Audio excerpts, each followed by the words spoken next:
بعد. Salamun alaikum ya Ali Madad. Today, I will talk about Masjid-e-kufa. Masjid-e-kufa is a great mosque in the Islamic world, especially for Shias. It is an important mosque just like Masjid al-Haram and Masjid-e-Nabawi. It is also the oldest and the most important visiting place in Kufa. According to ahadith, the first person who founded the mosque of Kufa was Prophet Adam alayhi salam, and it was reconstructed by Prophet Nuh after the storm. The mosque has witnessed many prophets and Mawla Ali, Imam Hassan and Imam Hussein, and some other imams. In 36 after Hijrah, when Imam Ali migrated to Kufa and attended the mosque, it became much more important.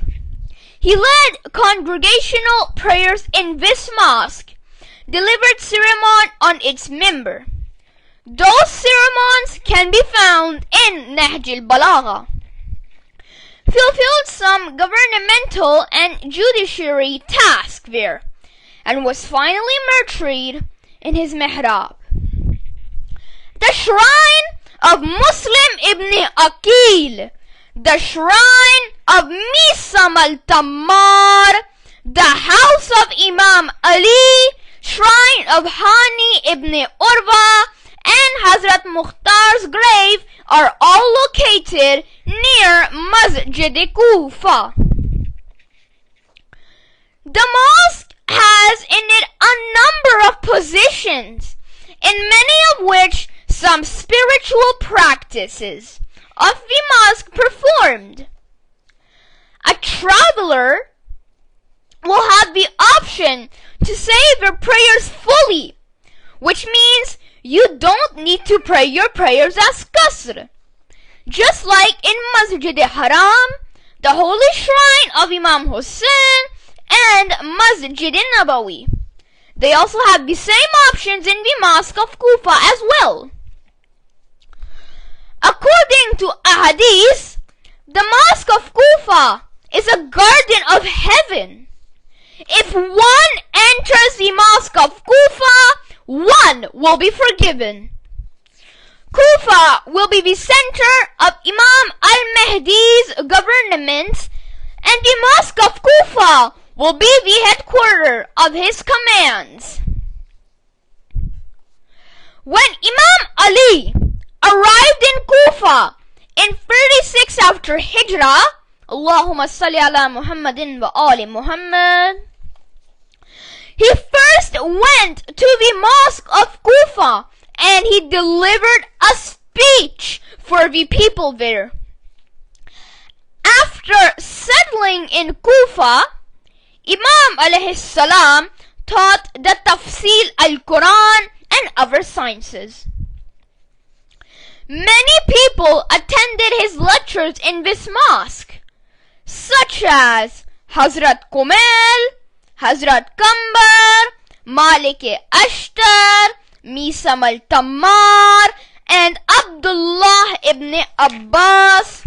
Asbagh ibn Nubata says, addressing people of Kufa, Imam Ali referred to the Mosque of Kufa as Asbagh ibn Nubata is saying, addressing people of Kufa, Imam Ali alayhi salam referred to the Mosque of Kufa as the house of Adam, place of Nuh, residence of Prophet Idris, worshipping place of Ibrahim, and my brother Hazrat Khizr alayhi salam. The Imam also predicted that the black stone Hajar-e-Aswad will be installed inside of this mosque. He said there will be a time when the mosque will be the worshipping place of Imam Zamana alayhi salam. Allahumma salli ala Muhammadin wa ali Muhammad.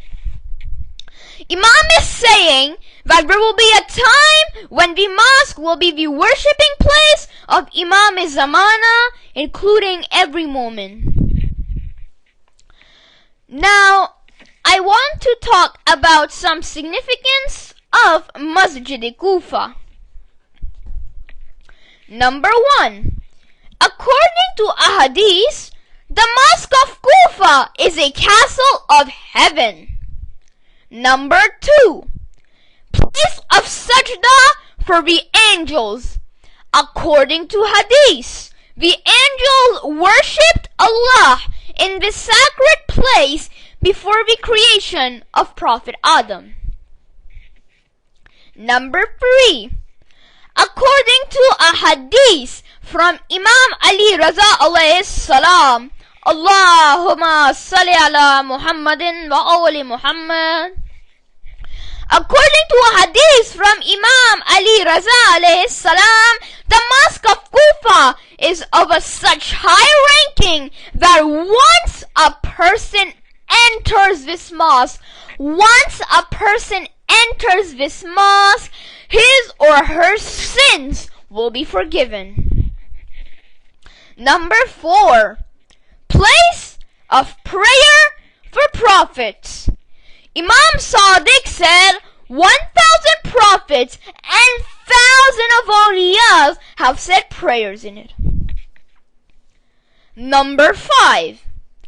According to Imam Baqir, when Imam Mehdi starts his uprising, when Imam Mehdi alayhi salam will start his uprising and he will go to Kufa, there will be no believers unless he resides in the city near him or goes to that city. Imam Ali said that there will be a time when this place will be a place for the prayer of Imam Mehdi alayhi salam. Number 6. In front of the mosque of Kufa, where the gates of the mosque is located, there is a bench on which Imam Ali sat and answered people's questions. Number 7. There is a place where Imam Ali adjudicated legal cases. There was a short pillar in this position on which the following Quranic verse were written. Surely Allah subhanahu wa ta'ala commands justice and good deeds. Number 8. There is a pillar that is attributed to Jibreel alayhi salam.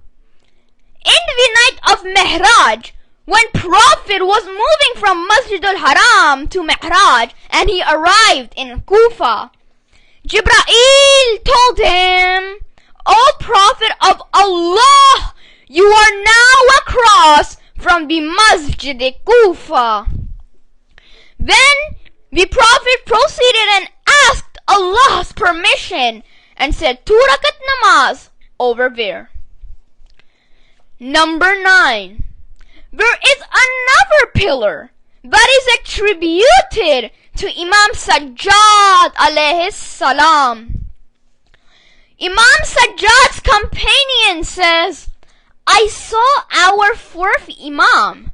When he entered Masjid-e-kufa, he recited 2 rakat namaz. Number 10.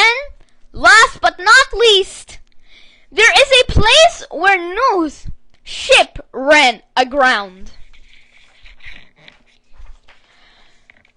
According to number of hadiths, Kufa will become the center of the global government of Imam Mehdi. His governmental building will be the great mosque of Kufa, and he will reside in Masjid-e-Sahla. What does that mean? Well, it means that Masjid-e-Kufa is the head office of Imam Mehdi alayhi salam, and Masjid-e-Sahla is the residence of Imam Zamana alayhi salam. During the time when Imam Ali was in that mosque, there were a lot of miracles. I am gonna tell you one of the miracles. Our first Imam, Imam Ali, sat on a minbar and he was answering people's questions. People were giving him questions, he was answering. Suddenly, a huge python entered the mosque, and everyone in the mosque got so frightened, they panicked, they got stressed when they saw the size of that python. A huge python entered that mosque. But the python went to Imam Ali. He started talking in his language, and when he salamed Imam Ali and left, of course, the companions got curious. They asked Imam Ali, "Oh Imam, what was that python doing here?" That's when our Imam said, "Oh, that python came from Qawm Jinn. He was from the Qawm Jinn, and he asked me, 'Oh Imam, our Khalifa has just passed away.' So he came and asked me who should become the next Khalifa." Since that day, the gate that the huge python used to